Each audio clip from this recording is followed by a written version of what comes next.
मैं नरेंद्र मोदी जी को कहना चाहता हूं, मोदी जी इस जन्म में तो आप हमको नहीं हरा सकते दिल्ली के अंदर आम आदमी पार्टी। दिल्ली के मालिक हम हैं, दिल्ली के मालिक ये लोग नहीं है।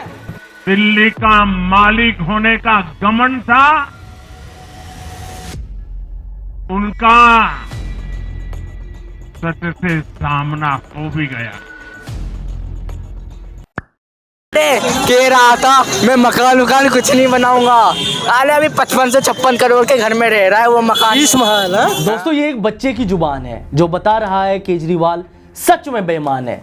असल में दुनिया के सबसे बड़े लोकतंत्र यानी भारत की जनता काफी होशियार है, खासकर वोट देने के मामले में। और ये होशियारी तब और बढ़ जाती है जब दिल्ली जैसे मॉडर्न सिटी में फेसबुक इंस्टा पर डाले जाने वाली पोस्ट ही ये जगजाहिर कर देता है कि इस बार का सियासी हवा किस ओर है।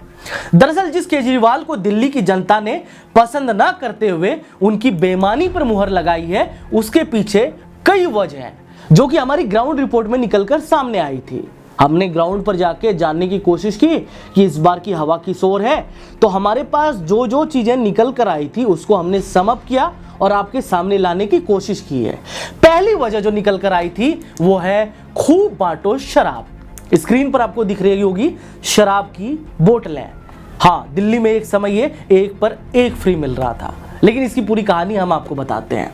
नवंबर 2021 में केजरीवाल सरकार दिल्ली में नई शराब पॉलिसी लेकर आती है। 6 महीने बाद LGV सक्सेना इसमें गड़बड़ी पाते हुए जांच के आदेश देते हैं।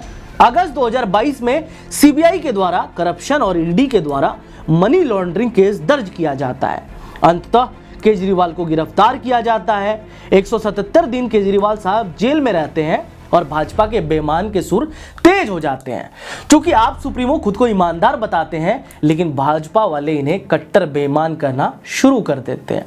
अब यहां से नैरेटिव गढ़ने की भी कहानी शुरू हो जाती है। लेकिन केजरीवाल यहां नहीं रुकते, उनकी गलतियों के गलतियां सामने आने लग जाती है।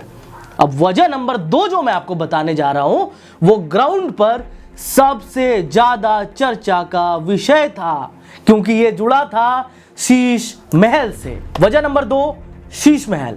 हर एक आम इंसान का सपना होता है कि उसका परिवार एक अच्छे घर में रहे, लेकिन जब यह सपना आंखों के जरिए दिमाग में घर कर जाता है तो यह खतरनाक हो जाता है, यह विष बन जाता है।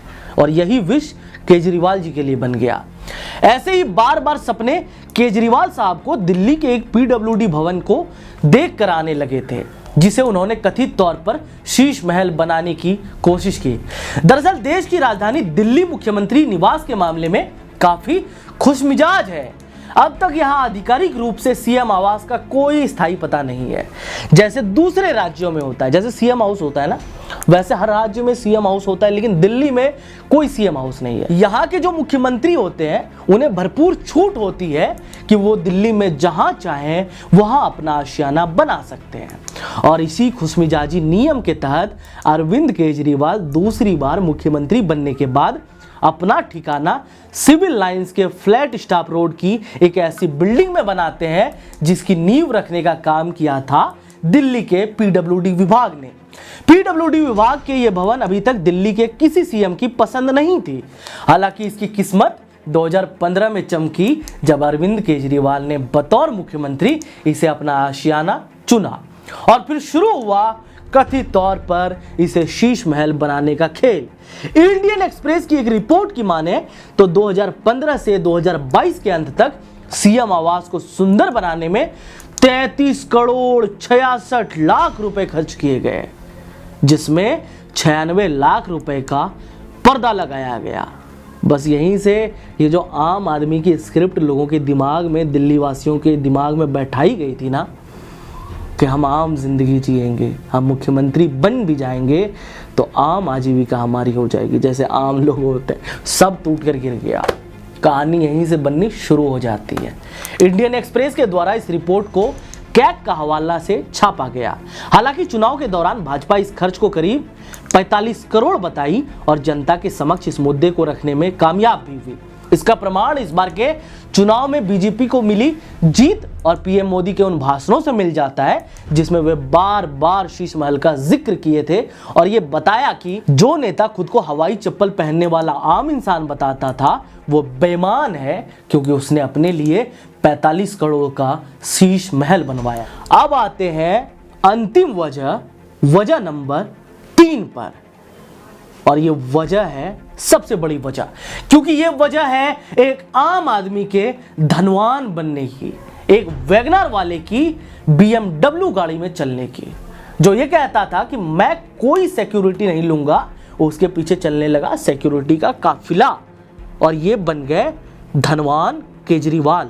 वजह नंबर 3, केजरीवाल जी धनवान बन गए।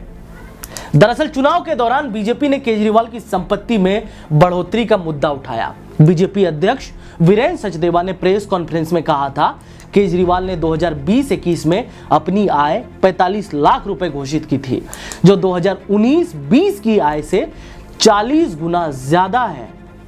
वीरेंद्र सचदेवा आगे कहते हैं कि हैरानी की बात यह है कि जब दुनिया भर की इनकम कोविड के दौरान कम हो रही थी और लोगों की कमाई घट रही थी, तब केजरीवाल की आमदनी 40 गुना बढ़ गई।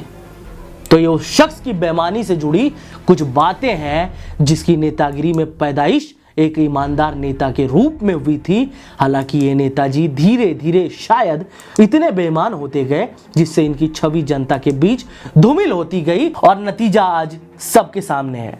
असल में केजरीवाल साहब की बेईमानी भले ही प्रत्यक्ष रूप से दिखाई न देती हो, लेकिन जनता को ये इनडायरेक्टली प्रभावित कर चुकी है, चाहे वो शीश महल के रूप में हो या शराब नीति के तौर पर। अब चलते चलते आपको केजरीवाल के हार की कुछ और बात बता देते हैं। दरअसल दिल्ली भले ही देश की राजधानी है, लेकिन यहाँ अधिकतर वो लोग रहते हैं जो हर महीने की सैलरी में अपना घर संभालते हैं। इन लोगों को आम बोलचाल की भाषा में मिडिल क्लास फैमिली कहा जाता है, जिनकी जनसंख्या दिल्ली की कुल आबादी से 67% है। पिछली चुनाव में मिडिल क्लास ने आपको एक तरफा वोट दिया था। इस बार बीजेपी ने चुनावी कैंपेन में मिडिल क्लास को टारगेट किया, जिसको देखते हुए 22 जनवरी को आपने अपना मैनिफेस्टो जारी करते हुए केंद्र सरकार से इनकम टैक्स स्लैब की लिमिट 7 लाख से बढ़ाकर 10 लाख करने की मांग की।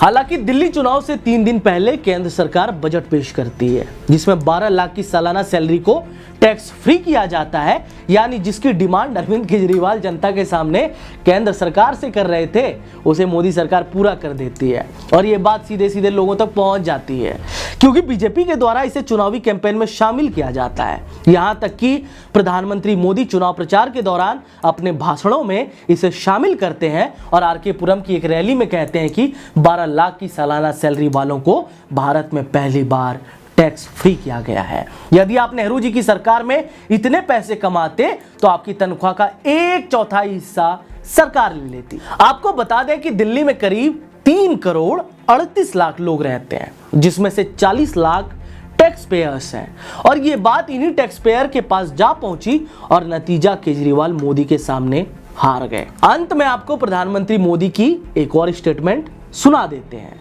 पहले इस स्टेटमेंट को सुन लीजिए। मैं दिल्ली की बहनों से कहूंगा कि आप अपने बैंक से पता कर लें कि आपका फोन नंबर आपके बैंक खाते से लिंक है या नहीं है तो लिंक करा लें। इसमें प्रधानमंत्री मोदी कह रहे हैं कि मैं दिल्ली की बहनों से कहना चाहूंगा कि आप अपने बैंक से पता कर लें कि आपका फोन नंबर आपके खाते से लिंक है या नहीं। यदि नहीं है तो कर लें, ताकि आपके मोबाइल पर भाजपा सरकार बनने के बाद ये मैसेज आए कि आपका पैसा जमा हो गया है। ये स्टेटमेंट हमने इसलिए सुनाई क्योंकि 26 साल बाद जो भाजपा दिल्ली में अपनी सरकार बनाने जा रही है, उसकी सबसे बड़ी सियासी यूएसपी है मोदी की गारंटी, जो अरविंद केजरीवाल और आपके अंदर इस बार की चुनाव में नहीं दिखी। दिल्ली इलेक्शन की कवरेज के दौरान हमने पाया कि दिल्ली की जनता केजरीवाल पर अब भरोसा नहीं कर रही है। उनकी बातों को नजरअंदाज कर रही है, क्योंकि आम आदमी पार्टी की तरफ से जिन योजनाओं की घोषणा दिल्ली के लिए किए जा रहे थे वे जमीन पर लागू नहीं हो पा रही थी, चाहे वो यमुना से जुड़ी ही क्यों ना हो, साफ जल घर तक पहुंचाने से जुड़ी क्यों ना हो। और जमीन से जनता के बीच की ये जो दूरी बनी है वही केजरीवाल के हार की सबसे बड़ी वजह है। बहरहाल क्या सोचते हैं आप दिल्ली चुनाव के नतीजे और केजरीवाल की हार को लेकर, कमेंट बॉक्स में बताइए। तमाम जानकारी के लिए द इनसाइड को सब्सक्राइब कर लीजिए। नमस्ते, जय हिंद।